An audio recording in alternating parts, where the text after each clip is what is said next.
नमस्कार दोस्तों, स्वागत है आपका एक बार फिर से हमारे चैनल डाटा 24 में। तो दोस्तों, आज हम लेकर आए हैं आपके लिए एक नई घटना जिसे सुनकर आप यकीन नहीं कर पाओगे कि यह सब वास्तव में ही किसी के साथ हुआ था।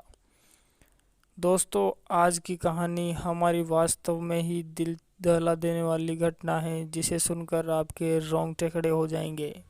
अगर आपकी उम्र 18 से कम या आप कमज़ोर दिल वाले हैं तो वीडियो को यहीं स्किप कर दीजिए। ये घटना जो मैं बताने जा रहा हूँ वो सचमुच एक मयंक नाम के लड़के के साथ घटी थी। मयंक एक ऑफिस में काम करता था। उम्र लगभग 24 साल की थी। अभी मयंक की नई नई शादी हुई थी। एक दिन ऑफिस से वह जब घर आया तब उसके साथ ये घटना घटी थी जो उसने हमारे साथ शेयर की थी। हेलो दोस्तों, मेरा नाम है मयंक। मैं उत्तराखंड के देहरादून में रहता हूँ। वहीं पे एक ऑफिस था जिसमें मैं मैनेजर का काम किया करता था। मैं रोज़ शाम को 10-11 बजे अपने घर लौटता था।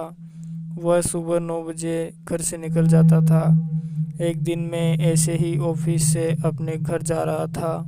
उस समय मेरे पास बाइक पल्सर 180 सीसी। मैं रोज़ अपने घर से ऑफिस तक का ट्रेवल अपनी बाइक से ही करता था। हमेशा की तरह मैंने ऑफिस से रात 11 बजे अपनी बाइक स्टार्ट की और अपने घर की ओर निकल पड़ा। मेरे ऑफिस से घर की दूरी 14 किलोमीटर थी। सुनसान रात का अंधेरा था। कभी मेरे साथ लाइफ में कुछ अनहोनी नहीं हुई थी, इसलिए मैं निश्चिंत होकर आराम से चल रहा था। मुझे किसी भी प्रकार का कोई भय नहीं था। ठंड का मौसम था। कोहरा पड़ना शुरू हो गया था। सड़क पर ज़्यादा दूर का वाहन दिखना बंद हो चुका था। मैं बाइक धीरे चला रहा था कि अगर मैं तेज़ बाइक चलाऊं तो दुर्घटना का शिकार ना बन जाऊं।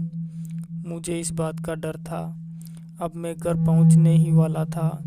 मेरे घर से 1 किलोमीटर दूर एक तिराहा था। मैं वहां पहुंच चुका था। मैं जब उस तिराहे पर पहुंचा तो मैंने देखा कि बीच तिराहे पर किसी ने दीपक जला रखा है और मेरी बाइक का टायर उस दीपक के ऊपर से निकल गया। कोहरा ज़्यादा था जिसकी वजह से मैं उस दीपक को दूर से नहीं देख पाया और जब मेरी बाइक उसके पास आई तो उसके ऊपर से ही निकल गई। वह दीपक मेरी बाइक के नीचे आने की वजह से चकनाचूर हो गया था। मुझे इस बात का दुख था कि यह दीपक किसी ने पता नहीं किस उम्मीद में जलाया होगा, जो मेरी एक लापरवाही की वजह से टूट गया। लेकिन मैं सोच रहा था कि अगर किसी ने जलाया भी है तो सड़क के बाजू में भी तो जला सकता था इसे। सड़क के बीचों बीच जलाने की क्या ज़रूरत थी। मैं जब घर पहुंचा तब तक उस दीपक के बारे में सोच रहा था, क्योंकि मुझे डर था कि तिराहे की कोई बुरी शक्ति मेरे पीछे न पड़ जाए। थोड़ी देर बाद मैं घर पहुंच गया। घर पहुंचकर मैंने हाथ धोए और अब तक मेरी वाइफ ने मेरे खाना लगा दिया था और वह भी मेरे साथ डिनर करने लगी। हमने खाना खाया और अपने रूम में चले गए। टाइम 12 के अराउंडिंग हो गया था। मैं थका हुआ था, इसलिए सोचा सो जाते हैं। मैंने मेरी वाइफ को गुड नाइट कहा और आंखें बंद करके सो गया। मेरी वाइफ को भी नींद आ गई। मैं आंखें बंद करके सोने की कोशिश कर रहा था, लेकिन मुझे नींद नहीं आ रही थी। मैं इधर उधर करवटें बदल रहा था। इस तरह रात के 2 बज गए, लेकिन मुझे नींद नहीं आ पाई। सब कुछ ठीक ठाक था, लेकिन पता नहीं क्यों मुझे नींद नहीं आई। इस तरह पूरी रात निकल गई, लेकिन मैं सो ही नहीं पाया। वो जो दीपक था वही मेरे माइंड में घूम रहा था। उसके बारे में मैंने किसी को कुछ नहीं बताया और अगले दिन ऑफिस चला गया। ऑफिस में मैं कोई भी काम करता, मुझे बार बार उस दीपक का स्मरण हो रहा था, जैसे वो मेरे पास ही रखा हो। और अब मैं बहुत ज़्यादा परेशान हो चुका था। इस बारे में किसी को बात करने का मन भी नहीं किया मेरा। क्योंकि मैं सोच रहा था कि अगर मैं इस दीपक के बारे में किसी से बात करूँगा तो वो मेरा मजाक बनाएगा। इसलिए मैंने इस बात को अपने तक ही सीमित रखा। लेकिन मैं अब आत्मविश्वास खो चुका था, क्योंकि उस दीपक ने बार बार मेरे सामने प्रतीत होने का नाटक करके मेरी पूरी तरह से अपने काम से ध्यान भंग कर दिया था।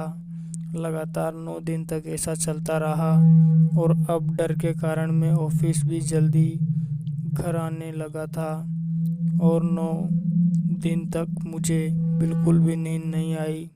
मेरी आंखें में सूजन आ चुका था। अब मैंने सोचा कि ये कोई मामूली चक्कर नहीं है और मेरी सारी बात अपने घर पर बताई। मेरे पापा एक अच्छे तांत्रिक को जानते थे। वो मेरे साथ वहाँ गए तो हम वहाँ पहुँचते ही उस तांत्रिक ने सारी बात हमारे बिना बताए ही बता दी कि जो मैं तेरे साथ उस रात हुआ था। उसने कहा कि वह जो दीपक था वह किसी ने पिशाच टोना के माध्यम से वहाँ जलाया था और तेरी बाइक के नीचे आने से वह टूट गया। और अगर तू 13 दिन तक ऐसे ही निकाल देता जैसे तुमने 9 दिन निकाले हैं और मेरे पास नहीं आता तो तुम्हारी मौत निश्चित थी। वह शैतानी शक्ति तेरे शरीर में प्रवेश कर जाती और तुझे अपने वश में कर लेती। वह शक्ति इतनी भयानक है कि जिस किसी के भी शरीर में अगर वह प्रवेश कर जाए तो उसे वह अपने वश में कर लेती और जो मन करे वो करवाती थी। इसी प्रकार उस शक्ति ने कई लोगों की जान भी ले ली थी और जो आज तेरा नंबर था।